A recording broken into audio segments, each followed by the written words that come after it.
Good morning po sa inyong lahat mga kababayan. So ngayon po ay wala kaming misyon at wala rin po tayo sa PB House ngayon kasi po nagpaalam ako kay Sir Paul. May importante lang po akong aasikasuhin ngayon.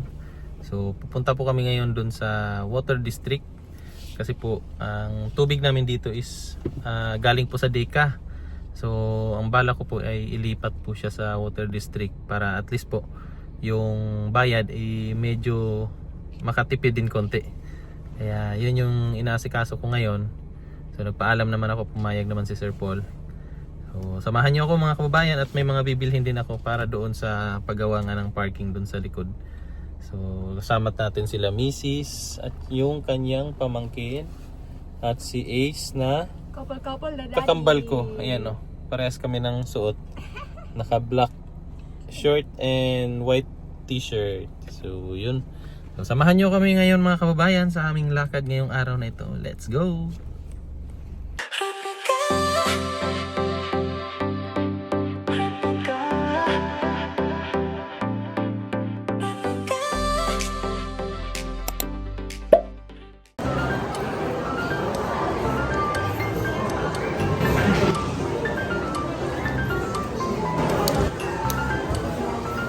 Ayun mga kababayan, malapit na po kami matapos dito sa Water District. So maya maya uwian na. Si Ace hindi naman siya naiyak, nag-enjoy pa siya. Ipasa na lang yung ano yan? Ito waiver para sa contract signing. Yes. Mabilis lang naman mga kababayan. Walang hassle. So maganda yung service. Ayan, hindi na full space.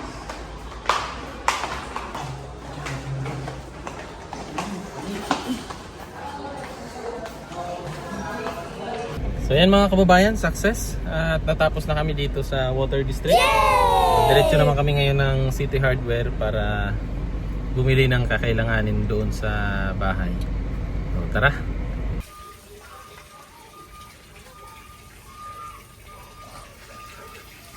Say kaso ni mo. Stop pa, bastos. So yung mga kababayan, nakauwi na po kami dito sa bahay. At may panambak na oh. Yun oh. May parating pa na isa. Dalawang ano yan, dalawang dam. Yan. So natapos na pala nila i-finishing doon oh. Yan. Tapos dito naman sa kabila. Ya, bantaya, matrasan kaya.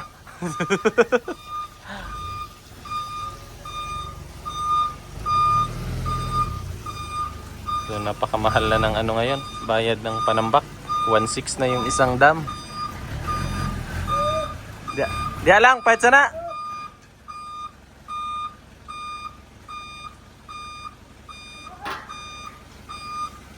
Na-short kami sa ano eh. Na-short sa bakal. Sa 2x2 na bakal para lagay dyan no. Baga! Bagag na Maura? Bayara na eh.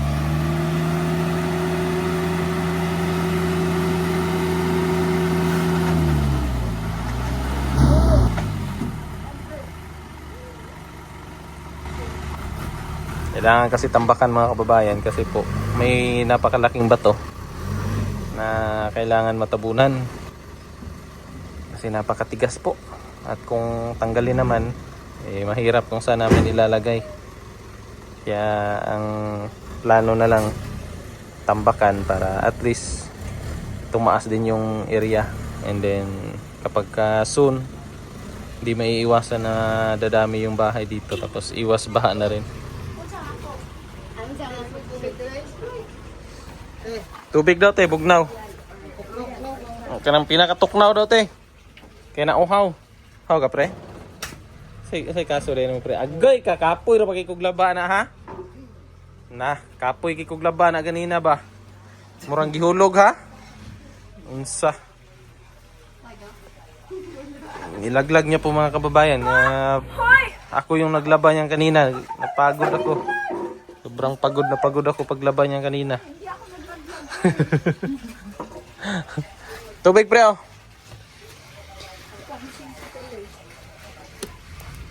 Mid in Davao lang pala yung bakal na yan oh. Nanay ko ang hindi ato. Nanay tuloy di ano. Kaya pala nipis.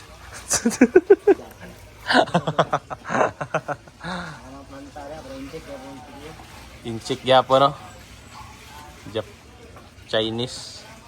Daming Chinese sa ano, Davao.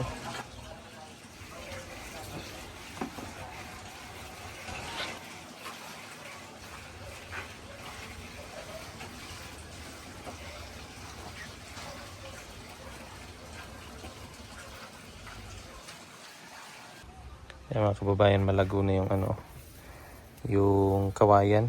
Ito po ay galing kina Maylin. Kumuha ako ng ano doon, yung nakausling ugat. So buti naman at nabuhay. So paramihin ko yan, linya ko dyan para malamig ba.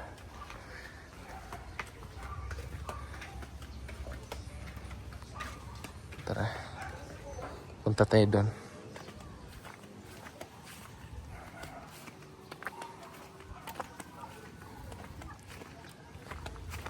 Yan po.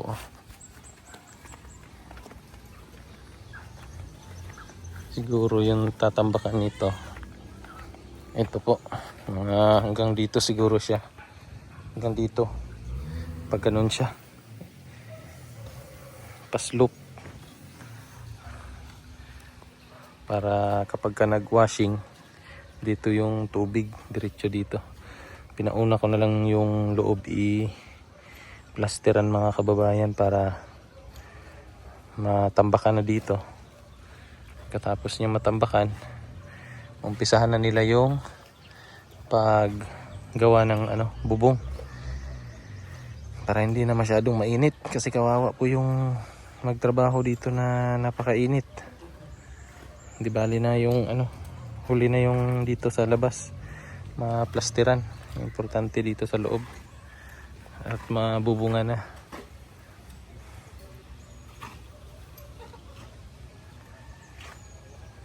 Ang daming bunga yung ano dito, yung durian po ng kapitbahay. Ito dito may mga may-ari na to hanggang doon sa dulo may nakabili na dyan. So yung may-ari dito mga kababayan is kamag-anak lang din namin. Yung may mga santol pa, may bunga na yan mga kababayan kaso hilaw pa. Ito naman may nagmamay-ari na nito. Ginawa niya ano, parang farm, may mga ano siya diyan, mga manok. Dati may kambingan siya dito. Tapos dito hindi pa naasikaso. Bali yung gawa ng bahay dito, bali ano pa lang kami, 1, 2, 3, 4 pa lang po kami. Ayan tingnan niyo yung durian niya. Napakaswerte naman nila. Oh, wow! Natapat sila sa may ano, may mga puno ng durian na sobrang dami ng bunga. Hindi ko lang sure kung anong variety ito ng durian. Parang ano yata to, arancillo. So, ito naman, tsaka dyan, bali ano lang po yung may-ari dyan. Mama niya to dito, tapos yung anak. Bali 3 lote din to nabili nila.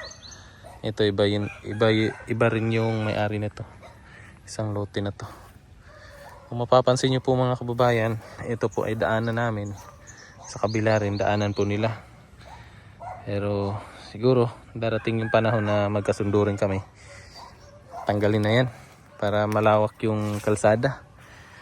Kasi nung dati pa po, nung hindi pa po ito nila binenta ng naka-divide, lote-lote. Parang may ano sila, may something problema yung may-ari dito sa kadyaan, kaya binakuran. Nauna po yung maibenta yung part na dyan, yung area nila dyan, nauna pong maibenta. So hindi po siya tinanggal. Ngayon nagbenta rin sila dito sa amin. So automatic kasi yan, kailangan mo mag-provide ng right of way kapag ka nagbenta ka ng lupa, yung lote-lote. Kaya nag-provide din sila, nag-provide yung kabila. Ang ending, dalawang ano na, so malawak na po siya. So, pag-uusap na lang po kami, yung mga homeowners, yung mga nakabili, na tanggalin na lang to para malawak. Kapag may mga sasakyan, hindi po mahirap mag-park.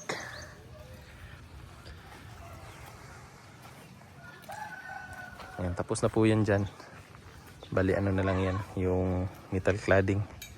Dito na lang, na short lang talaga ng bakal kasi kung na ano yan, kompleto yung bakal sana. Tapos na rin dyan. Dikit na lang diretso yung metal cladding. Puno na yung tubig, pa-off. Tubig. Ama na. Yan na.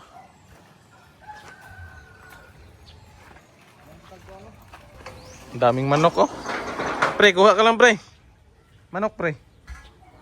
Manok ba?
Nagkakagulo na sa parcel.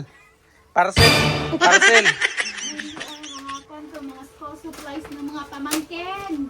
Mga parcel. Tapos ito yung ballpen na. Dito ka tong ipalitan natin. Dito para ano. Oh, daga nagbulpi ni Kit-Kit oy. Ay, di din ay mo akit. Abi rog imo akit. Ang daming notebook oh. Ada, papuwag lapis Kit-Kit ay sige ra nagtahal ba kinay tahal. Kusa ninyo ha, dili pang hatag ng mga classmate ko. Hatag oy kung kinahanglan.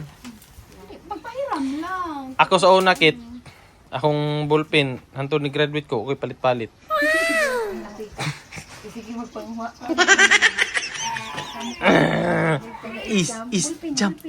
Jump. Is, jump. Sige, jump. Ikaw. Kaning order. Likot na nito ni Ace mga kababayan. Sobrang likot na nito. Oh. Si Ella. Agay! Ella. Ella inyo amo. Ace. Jump. Sige, jump ikaw. Jump.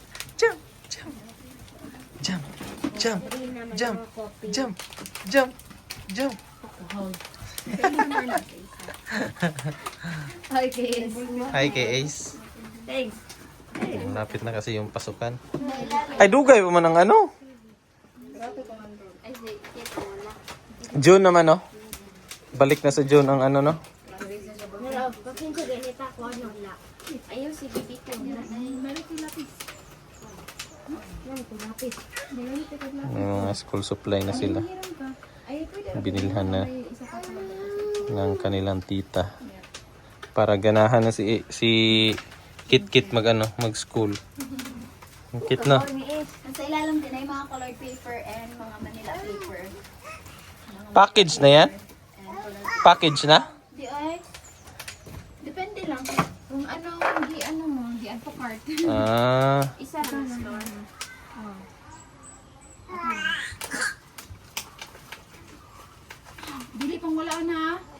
Panghatag good, panghatag kay Luoy. Kung kay naggamit. Achichi. Sikit man ang kailangan. Kailangan may yanikit. Kailangan ang puna ni ko mag-drawing dahil sila niyo. Moro to. Ito na ibalik kay ano. Magugot man. Ka man butang. So, yun na nga mga kababayan, no? At di tayo nakapunta ng PB House kanina. Bukas, magpunta na tayo. And then, balik misyon na ulit. Kasi po mga kababayan, itong tubig namin, itong hose na to, napakalayo po yung pinagmulan. Doon pa po. So, ang problema po kasi kapag mayroon pong butas, tataas yung bill namin. Tapos, konti lang yung agas or mahina. Kaya